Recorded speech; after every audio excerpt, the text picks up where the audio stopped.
আমাদের যাতে ন্যায্য প্রাপ্ত যে নাম্বারটা ওটা দেওয়ার জন্য তারা যে কোয়েকশনগুলি ভুল করছে তারা তো সেটা মানতে রাজি নয়। আমরা অথচ তাদেরকে প্রমাণ সহ তাদেরকে দেখে দিচ্ছি, এমনকি আমরা যে তাদেরকে চ্যালেঞ্জও করেছি, কিন্তু তারা তো ওগুলি মানতে রাজি নয়। আমরা এসসিআরটি এনসিআরটি বই সহ প্রমাণ করে দিয়েছি, তারপর তারা মানতে রাজি নয়। আমরা এখানে আসার উদ্দেশ্য হলো আমরা এখানে আন্দোলন করতে এসেছি না, আমরা যে প্রাপ্ত নম্বরটা সেটা পাওয়ার জন্য আমরা এখানে এসেছি। অনেকে আছে যে 90 পেয়ে রয়েছে, কিন্তু তারা তো ভুল নম্বর পেয়ে তারা পাস করে রয়েছে। আমরা এখানে আসার মেইন উদ্দেশ্য হলো যে আমরা প্রাপ্ত নম্বরটা যাতে ওরা ভালোভাবে দেখে পুনরায় মূল্যায়ন করে আমাদেরকে দিয়ে দেয় আর কি।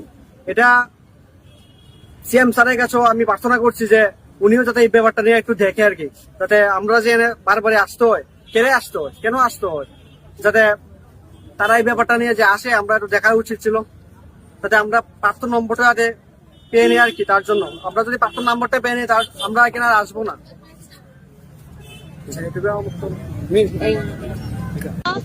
13 তারিখ চেয়ারম্যান স্যার একটা কনফারেন্স করছে, প্রেস কনফারেন্স।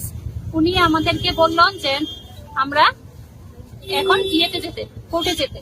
কেন আমরা কোর্টে যাব? প্রথম কথা।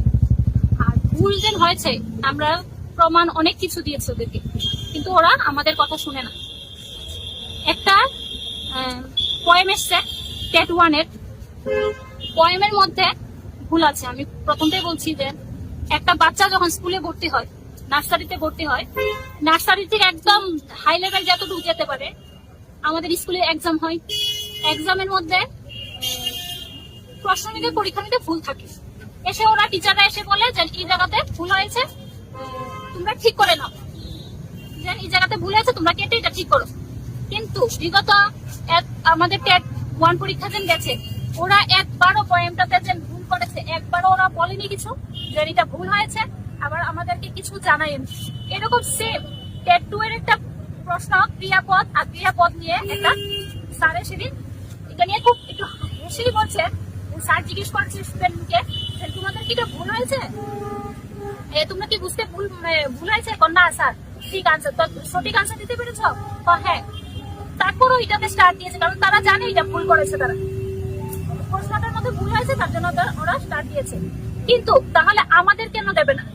টেট 1 এ তো কবিতাতেই যে নোবেল পুরস্কার পেয়েছে রাইটার, তিনি কবিতার পুরো লাইন একটা ওয়ার্ড চেঞ্জ করে তো পুরোটা কবিতাই চেঞ্জ করে দিল। তো এটা কি হলো? আচ্ছা, আরেকটা প্রশ্ন, মানসিক স্বাস্থ্য। এইবার তারা আনসার দিয়েছে মনের স্বাস্থ্য। কিভাবে হয়? আমি যে একজন প্রতিবন্ধী, আমার তো শারীরিক তারপর মানসিক, আমি দুটোটাই